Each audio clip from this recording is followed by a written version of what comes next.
Selamat pagi anak-anak kelas 8 semester ganjil.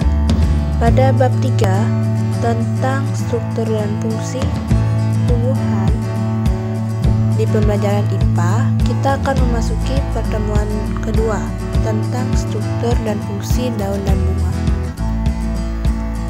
Nah, berdasarkan pertemuan yang kedua, yaitu tentang struktur dan fungsi jaringan tumbuhan pada daun dan bunga, adapun tujuan yang harus kita ketahui. Yang pertama, siswa mampu mendeskripsikan struktur jaringan penyusun daun. Yang kedua, siswa mampu mendeskripsikan struktur jaringan penyusun bunga. Yang ketiga, siswa mampu menjelaskan hubungan antara struktur dan fungsi jaringan di daun. Dan yang terakhir, siswa mampu menjelaskan hubungan antara struktur dan jaringan tumbuhan di bunga. Selanjutnya yang materi yang akan kita bahas yaitu tentang struktur daun. Nah, pada daun ini berdasarkan strukturnya dibagi menjadi dua, yaitu secara morfologi dan yang kedua yaitu secara anatomi. Yang pertama kita akan bahas yaitu tentang struktur daun berdasarkan morfologi. Nah, morfologi ini merupakan struktur luar dari daun, di mana struktur luar dari daun terbagi menjadi beberapa bagian. Yang pertama, helaian daun yang disebut lamina. Yang kedua, tangkai daun yang disebut petiolus. Dan yang terakhir yaitu pelepah daun. Nah, struktur daun berdasarkan morfologi dibagi menjadi dua, yaitu daun tunggal dan daun majemuk. Nah, daun tunggal ini merupakan daun yang hanya memiliki satu helai daun. Contoh dari daun tunggal ini misalnya daun mangga. Yang kedua yaitu daun majemuk.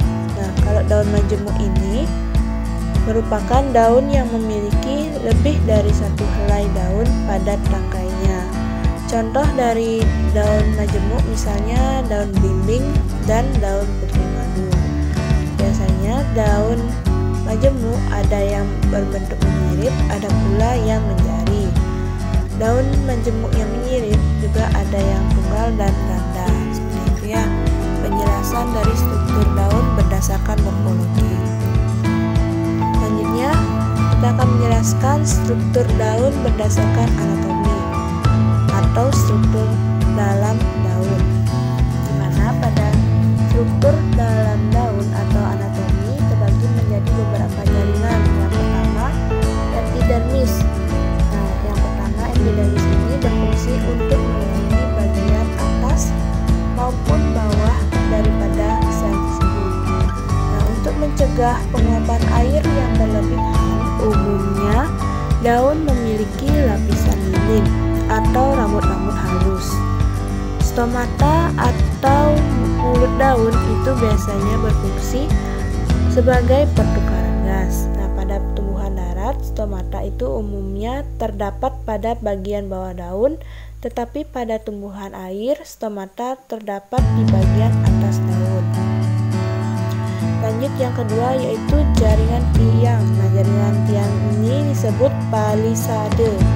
Apa itu palisade?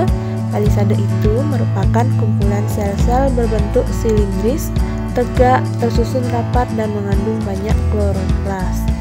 Jaringan palisade atau jaringan tiang ini terletak di bawah epidermis dan pada jaringan tiang ini terjadi fotosintesis.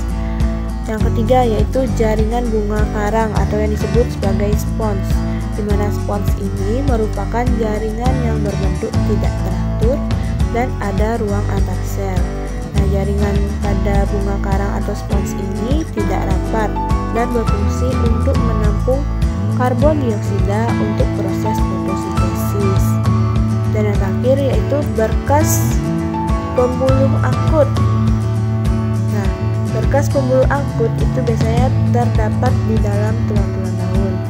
Dimana sistem tulang daun itu merupakan lanjutan dari sistem jaringan pembuluh angkut batang atau cabang dan pembuluh angkut akar.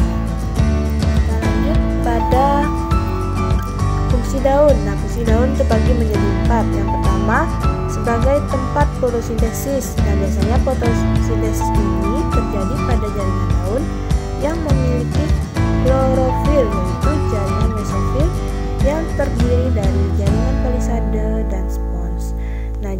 mesofil ini yang paling banyak mengandung klorofil, yaitu palisade daun.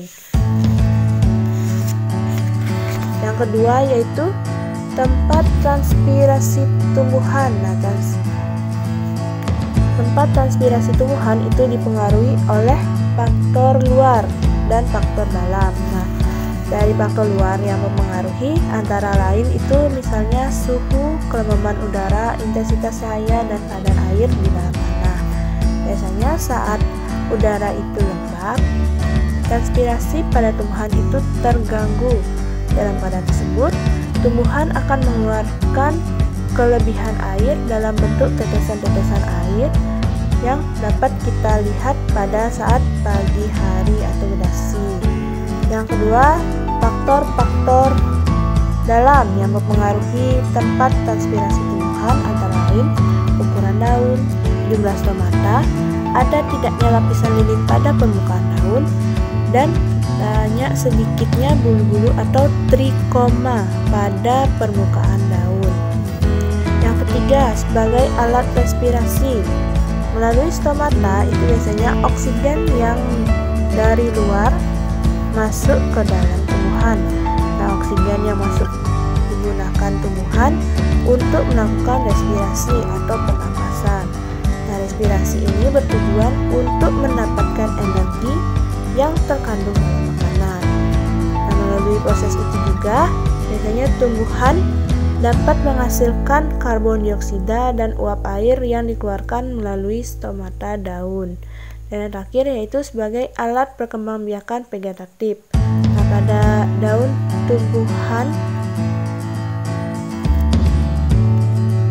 tumbuhan itu dapat menghasilkan individu yang baru, seperti itu. Sekarang kita lanjut pada struktur dan fungsi jaringan tumbuhan pada bunga.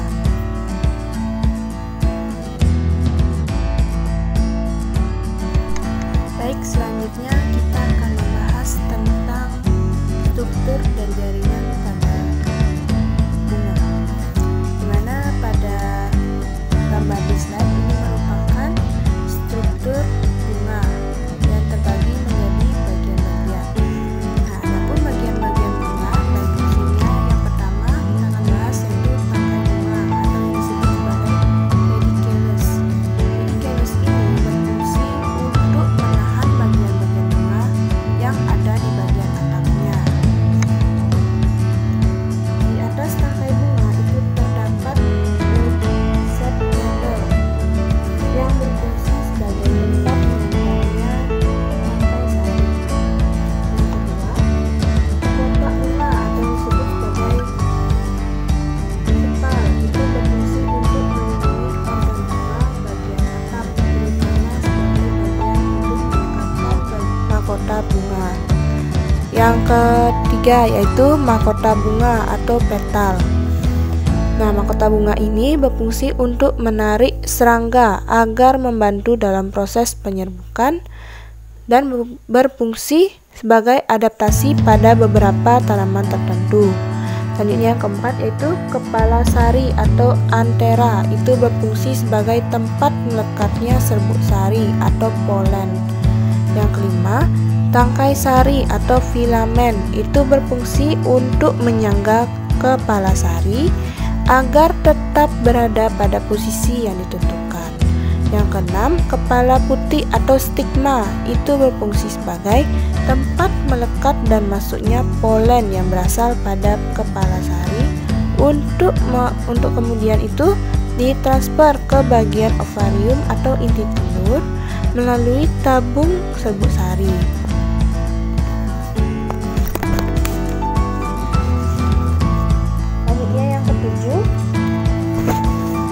Tangkai putih atau disebut sebagai stilus itu berfungsi untuk menyangga kepala putih agar tetap berada pada posisi yang telah ditentukan. Pada tangkai putih ini memiliki rongga atau saluran serbuk sari yang merupakan tempat untuk lewatnya polen yang berasal dari kepala sari yang kemudian akan diteruskan menuju inti reproductive atau disebut sebagai ovarium. Untuk kemudian itu terjadi pembuahan. Dan yang ke-8 itu merupakan bakal buah atau ovarium. Nah, bakal buah ini berfungsi sebagai tempat terjadinya pembuahan, di mana terjadi peleburan antara gamet jantan dengan gamet betina, sehingga dimungkinkan terbentuknya bakal buah. Dan yang terakhir, selain ada bakal buah, ada yang namanya bakal biji atau ovulum. Nah, bakal biji ini berfungsi sebagai tempat terjadinya proses pembentukan biji untuk kemudian menghasilkan biji yang matang. Kita membahas tentang bagian-bagian bunga dan fungsinya, kita akan masuk pada macam-macam bunga. Dimana macam-macam bunga terdiri dari 4, yaitu bunga yang pertama yaitu bunga lengkap. Nah, bunga lengkap ini merupakan bunga yang mempunyai semua bagian-bagian bunga, yaitu perhiasan bunga dan alat reproduksi. Yang kedua, bunga tidak lengkap, itu merupakan bunga yang tidak memiliki perhiasan bunga dalam artian bunga telanjang dan belum ada alat reproduksi, dalam artian itu bunga tidak lengkap ini bersifat mandul. Yang ketiga, bunga sempurna. Nah, bunga sempurna ini merupakan bunga yang memiliki alat kelamin jantan dan betina dalam satu bunga. Dan yang terakhir yaitu bunga tidak sempurna. Nah, bunga tidak sempurna ini merupakan bunga yang hanya memiliki salah satu dari alat kelamin jantan atau betina saja. Nah, berikut merupakan contoh dari macam-macam bunga. Dimana yang pertama yaitu bunga lengkap. Bunga lengkap ini contohnya bunga lili dan bunga kembang sepatu. Yang kedua yaitu bunga tidak lengkap. Kalau bunga tidak lengkap ini misalnya bunga kamboja dan bunga kelapa. Yang ketiga yaitu bunga sempurna. Contoh bunga sempurna misalnya bunga mawar dan bunga matahari. Dan yang terakhir yaitu bunga tidak sempurna, misalnya bunga salak jantan dan bunga salak betina. Baik, sekian pemaparan materi pada pertemuan kedua tentang struktur dan fungsi jaringan tumbuhan pada daun dan bunga. Akhir kata Ibu ucapkan terima kasih dan Paramo Santi. Om Santi Santi Santi Om.